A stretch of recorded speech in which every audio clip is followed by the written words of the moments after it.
Doctor Manoj Kumar Mishra ji हैं, जो कि गोटवा में पटेल आयुर्वेदिक पैरामेडिकल कॉलेज के प्रिंसिपल हैं और आपने मुजफ्फरपुर यूनिवर्सिटी से बीएमएस किया है। डॉक्टर साहब, आपका बहुत बहुत स्वागत है हमारे चैनल पे, इत्तला न्यूज पे। डॉक्टर साहब, मैंने आपको इसलिए कष्ट दिया अपने चैनल पे कि 2-3 सवाल मेरे जहन में आत्मचार को लेके हो रहे थे। डॉक्टर साहब, पहला सवाल आपसे ये है कि हम लोगों ने ये महसूस किया है कि पिछले 30-40 वर्षों में आयुर्वेदाचार में यानी आयुर्वेदिक दवाओं का और हर्बल मेडिसिन का लोगों के बीच काफी रुझान बढ़ा है, इसकी तरफ काफी आकर्षण बढ़ा है लोगों का, और इन दवाओं आयुर्वेद की तरफ लोग तेजी से जा रहे हैं। इसका खास कारण क्या है? इसका मुख्य कारण सबसे बड़ा कारण है कि लोग साइड इफेक्ट जो एलोपैथ दवाइयों को देख करके उनका बहुत ज्यादा साइड इफेक्ट हो रहा है। कुछ भी खाते हैं एलोपैथ दवा, एक दवा खाते हैं दर्द खत्म होता है, दूसरी दवा उनके शरीर में साइड इफेक्ट का गैस देता है, एसिडिटी देता है, और इसके बाद लोग खुद भी सोचते हैं कि हम इस तरीके से कब तक दवा खाएंगे, और आयुर्वेद का कोई साइड इफेक्ट नहीं है, ज्यादा मात्रा में अगर ना लिया गया तो। और पहले के जमाने में घरेलू नुस्खे बनते थे, लोग उसके तरफ वापस आ रहे हैं क्योंकि इसका साइड इफेक्ट नहीं है। यानी आपका कहने का मतलब ये कि उसका जो उनको रिस्पांस मिल रहा है दवाओं का, बहुत अच्छा एलोपैथ से या अदर जो थेरेपी है उससे बेहतर मिल रहा है, बहुत अच्छा मिल रहा है। और हम मसाले में उसका उपयोग भी तो कर रहे हैं, हल्दी है, धनिया है, सौंठ है, सूंठी है, ठीक है। तो जितनी भी चीजें हम मसाले में उपयोग कर रहे हैं वो भी तो आयुर्वेदिक मेडिसिन है, उनका कोई साइड इफेक्ट हमारी बॉडी में नहीं है। हमारा पाचन बढ़िया है, जीरा है दीपन का काम करता है, सूठी है दीपन का काम करता है, पपीता है पाचन का काम करता है, तो हम क्यों नहीं उसकी तरफ जाएंगे। एक बात तो आपको वापस आना ही है, कब तक आप विज्ञान के बहकावे में रहेंगे, एलोपैथ डॉक्टरों के बहकावे में रहेंगे।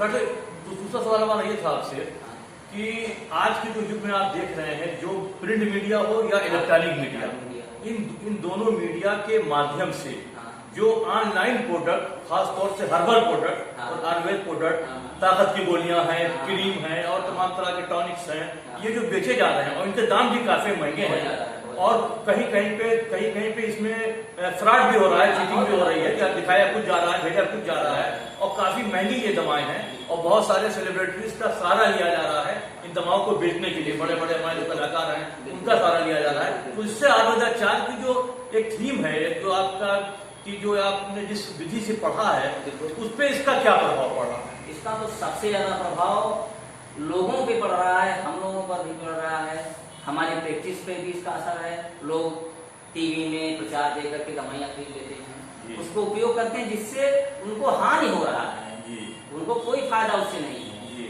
केवल प्रचार वालों को फायदा है, कंपनियों को फायदा है, और जो इसका प्रचार करते हैं भाई उनको पैसा मिल ही रहा है, लेकिन उससे आम जनता को कोई फायदा नहीं है। ये मेरा सोचना है, इससे कोई उनको लाभ नहीं हो रहा है, क्योंकि जो भी हम दवा देते हैं वो हमारे 3 दोष हैं शरीर में, वात पित्त कफ, और 6 प्रकार के रस हैं, मधुर आम्ल लवण कफ पित्त और कषाय। रस और दोषों का संबंध होता है, और इन कंपनियों को कुछ पता ही नहीं है कि ये रस दोष संबंध क्या है। वो तो अपना पाए मार्केटिंग किए, लगाए तेल की बहुत ज्यादा हमारा तेल काम कर रहा है, बहुत ज्यादा फायदा कर रहा है, तो लोग उसी पे ले लेते हैं, जो कि जनता गुमराह हो रही है, और इससे आम जनता बहुत नुकसान है। डॉक्टर साहब, हमारा तीसरा प्रश्न ये है, जैसे आपने अभी हम लोगों ने जो 2020 में हम लोगों ने त्रासदी झेली है कोविड के रूप में, अभी डॉक्टर साहब अभी जो कल की सूचना है कि चाइना में देखो कोई इसका या तो कोई नया स्ट्रेन आ गया है या कोई इससे और ज्यादा खतरनाक कोई वायरस आ गया है, इसलिए चाइना में अचानक कई शहरों में लॉकडाउन लग गया है। तो डॉक्टर साहब, आने वाले समय में जो वैज्ञानिक हैं, खासतौर से जो माइक्रोबायोलॉजिस्ट हैं या वीरोलॉजिस्ट हैं, उनका ये मानना है कि आने वाले दिनों में इससे मोहलिक, इससे खतरनाक वायरस आ सकता है। तो डॉक्टर साहब, हम अब इतना कुछ झेलने के बाद हम अपने आप को उस बीमारी से या उस वायरस से लड़ने के लिए आयुर्वेदाचार क्या कहता है कि किस रूप से हम अपने आप को तैयार करें आने वाले दिनों के लिए?